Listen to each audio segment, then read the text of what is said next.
just chilling. This is my plane. Here's my plane.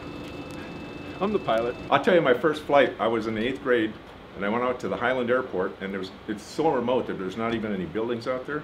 And they had this little air show, and one guy was selling rides in a Cessna 172 for a penny a pound.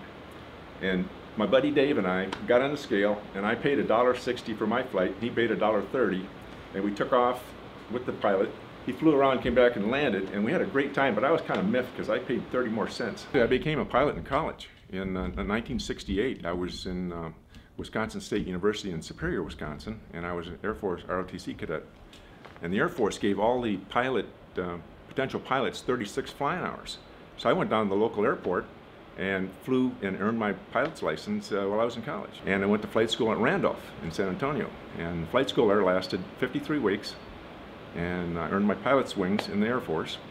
And then I was assigned to B-52s. I've been struck by lightning about 4 times and blew holes in fuel panels and landed on fire once in a B-52 in Shreveport, Barksdale. And we are coming back from a training mission, descending down to go back into Barksdale, and the number 7 fire light lit off.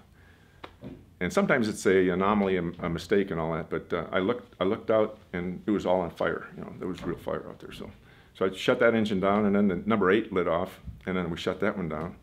And we were following another airplane into the field who also had an emergency. And so the guys downstairs were talking to the command center about our issues. And we had 7 minutes to get to the runway, stop the airplane, shut it all down, everybody out and run to the nose, and then the firemen were going to put us out. And so we landed and it all worked. So yeah, that was a wonderful experience for me. I mean, I stayed there 30 years, so they had to throw me out. I got old and they retired me, right? So when I retired and came back here, I was lucky enough to be hired by the system about a year after I returned here. So I'm a pretty happy guy.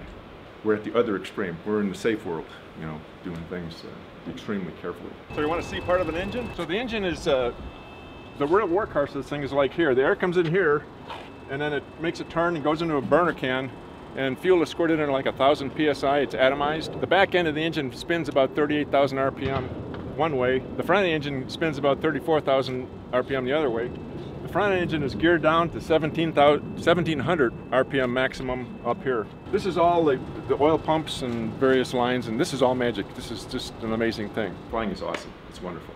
But I tell you what, I have the best office in the world. I sit up there and I see the world go by, and it's all mine, and I take pride in what I do, and I think I do it well.